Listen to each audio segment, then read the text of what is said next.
Well, our closing speaker for this morning's session is Henry M. Paulson, former U.S. Treasury Secretary and co-chair of Bloomberg New Economy Forum.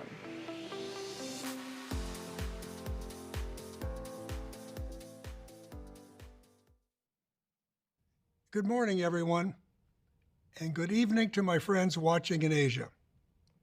Let me once again thank my good friend Mike Bloomberg. Mike's vision has underpinned this forum since its inception 2 years ago.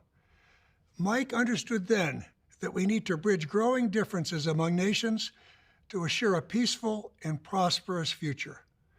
So I'm delighted to join this forum in its third year, and I'm pleased to see how it has grown and thrived. It's worth recalling that when we gathered for our first meeting, the outlines of our stormy present were already apparent. I remarked then that we'd arrived at a moment of change, challenge, and potentially even crisis. I warned that the prospect of a crisis between the United States and China was leading to the risk of an economic Iron Curtain. Fast forward 2 years. It gives me no joy to report that those warnings have been borne out. The U.S.-China relationship has become more fraught. We've seen more tariffs. We've seen heightened restrictions on the flow of technology, disruptions in supply chains, more restrictions on investment, and fewer capital flows in fewer sectors. We have fewer exchanges, and fewer students and scholars are heading in either direction. Visas have been revoked. Journalists have been expelled. Consulates have been closed. Proposed acquisitions and investments have been denied. Political rhetoric has become more inflammatory, and it has given us a taste of how debilitating strategic turbulence can be. The pandemic has made the situation worse. The U.S. and China need to work separately, jointly, and with others to end this crisis, and soon. President-elect Joe Biden has a generational opportunity to plot a course for America that allows us to compete and to thrive. I've known Joe Biden for many years. He's a unifier and a patriot. The American administration is about to change, but the clock will not simply be rewound. The Trump administration was responding to real concerns of American people about China and real failures of China to act as a responsible global citizens. The question is how we respond to these legitimate issues. One perverse benefit of the tensions that have characterized the last few years is that the dimensions of U.S.-China strategic competition have become much clearer. Even those of us who didn't agree with every policy choice in Washington or Beijing have come to understand that while new leaders can bring new policies, competition between big powers, and especially between two big powers with rival ideologies, very different political systems, is mostly structural. Competition is now baked into this relationship.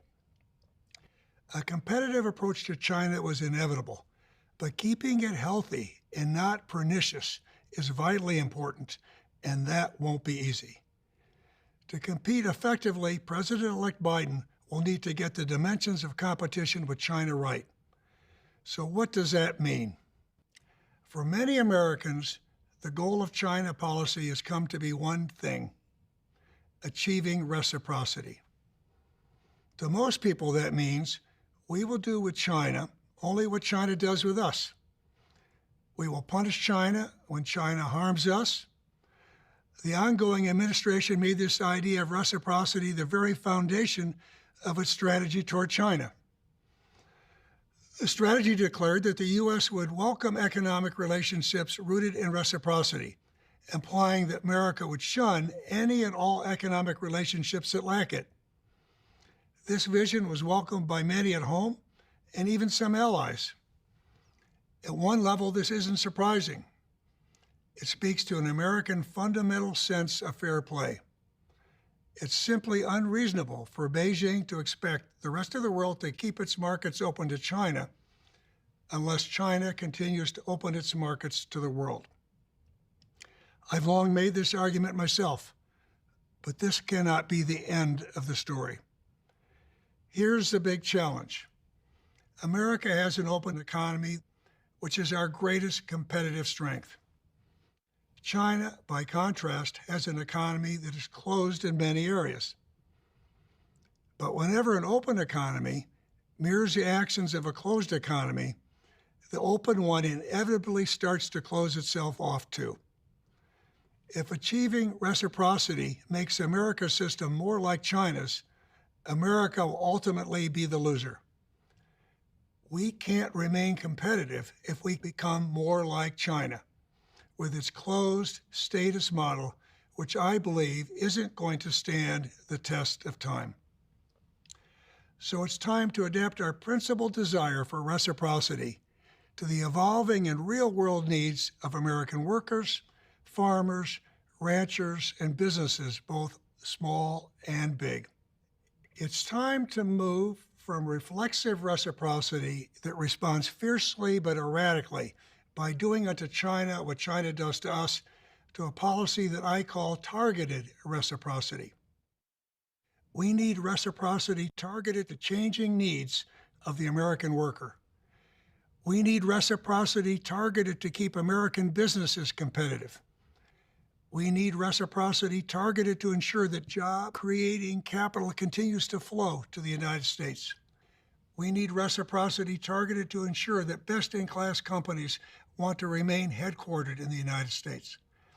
We need reciprocity targeted not at anything and everything China does. Instead, the U.S. should aim its demands for reciprocity at sectors and areas where America is the strongest and most competitive.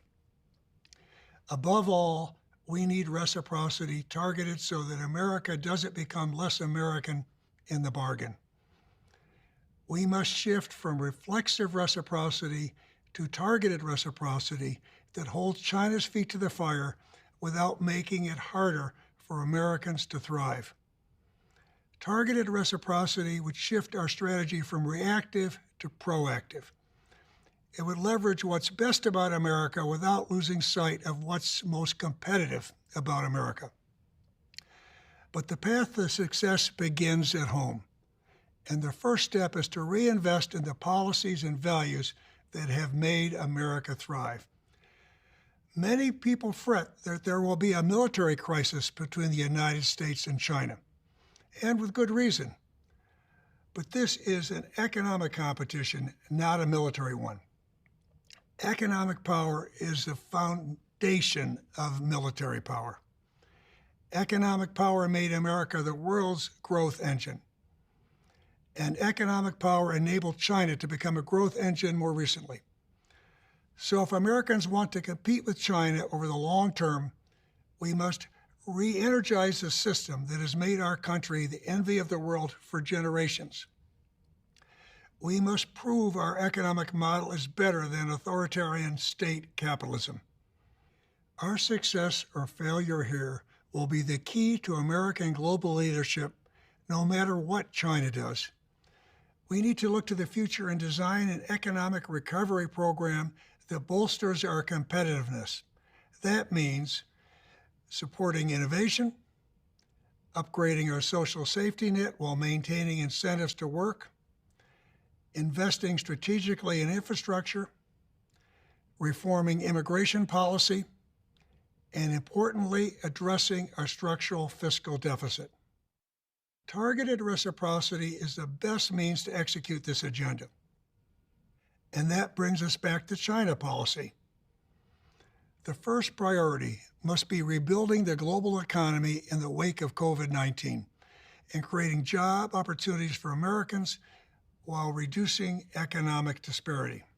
As the two largest economies, it is in the interest of Americans, Chinese, and the world that the U.S. and China find a way to reboot global economic growth.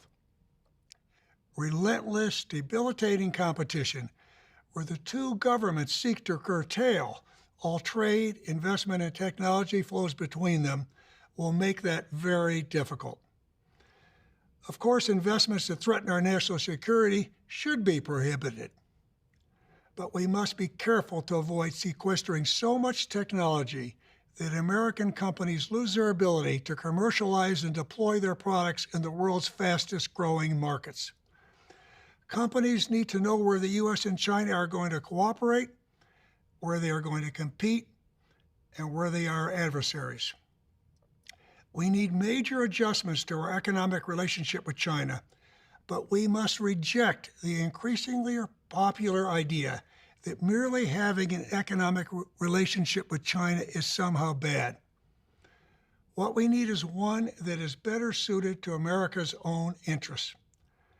The economic linkages that are the rightful source of so much tension today do, in fact, benefit us in important ways. So here's what an agenda built on targeted reciprocity looks like. President Biden is a multilateralist. He understands we should be working with other nations to press China for structural economic changes. Biden should coordinate with leading economies to upgrade the global trading system and its governing bodies, like the WTO.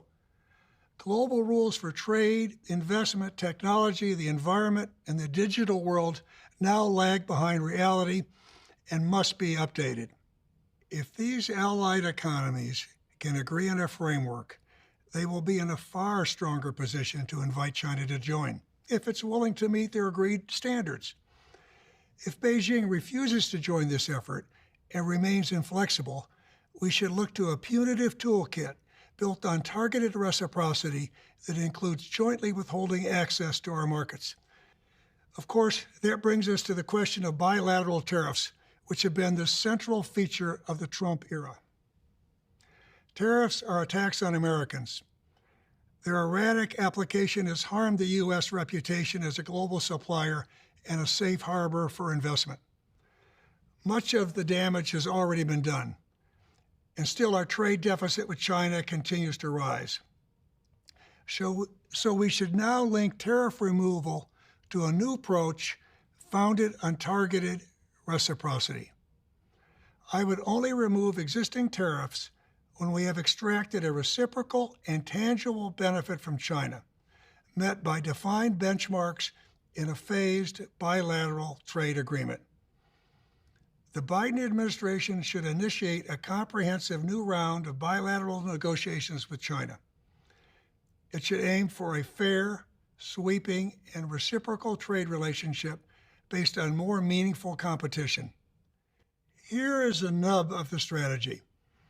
Instead of President Trump's emphasis on outdated, ineffective purchase agreements, we need to focus on the future by opening key areas to investment and export.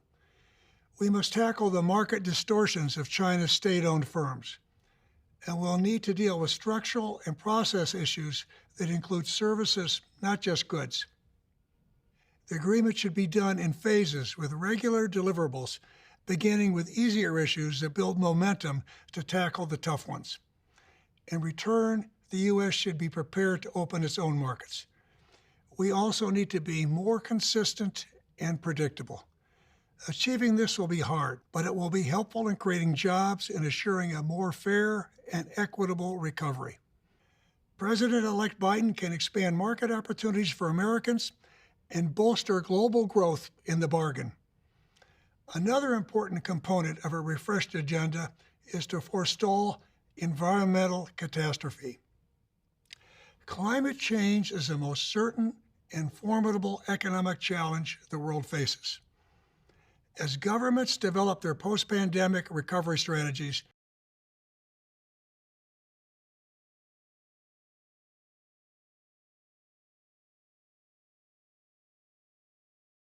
its carbon neutrality pledge.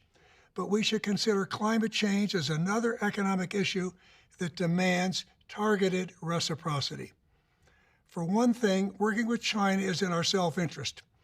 If we want to prevent the worst climate outcomes and preserve essential and fragile global ecosystems, we need China to solve its massive environmental problems at home and adopt better practices abroad. America also needs to capitalize on huge economic opportunities in China and globally. That means ensuring opportunities for our businesses to invest in and export clean energy products and technologies, as well as environmental goods and services. The Biden administration plans a fresh start in climate diplomacy, beginning with the Paris Agreement. So we'll have a new opportunity to rethink the international climate architecture. By now, it's clear that aggressive, voluntary climate targets are insufficient. We need to create a structure with teeth, one that focuses on the major economies, including China, and deals squarely with the problem of free riding and creates strong incentives to curb emissions. This should include jointly bringing clean energy technologies to the scale necessary to address climate change. We each also need to provide incentives to channel private sector capital into innovative solutions that support green development and value nature. In the same spirit, our two countries should lift tariffs on environmental goods and services. China has resisted WTO negotiations to do just that, making it difficult for U.S. firms to fully participate in an estimated $3 trillion opportunity in China to help clean up its polluted air, water, and soil. Once again, targeted reciprocity can be a negotiating tool and lever to help all of us, including Beijing, make concessions that are in the global public interest. Ladies and gentlemen, the discussion at this forum is vital. We're in the midst of a turbulent and painful period. Yet for the first time in years, we have opportunities to make a fresh start. Our first goal must be to crush the virus. Our second should be to reduce the risks, unpredictability, and volatility that have damaged our citizens' livelihoods and businesses both large and small. This is President-elect Biden's essential task, and it is our essential task. Getting strategic competition with China right will, quite simply, have to be part of this. Competition without unnecessary confrontation should be our goal, because confrontation without effective competition has produced some poor results for the American people. It has damaged our economy. It has stunted our export opportunities. In time, it will threaten the peace of the world, and it does not make us safer. And so we will have chaos and conflict if we cannot get this right. This is in no one's interest. Not America's, not China's, not the world's. A clear-eyed but productive U.S.-China economic relationship built on targeted reciprocity is what we need now for the United States to restore and strengthen its global leadership, create a safer America, and support world peace. Thank you very much.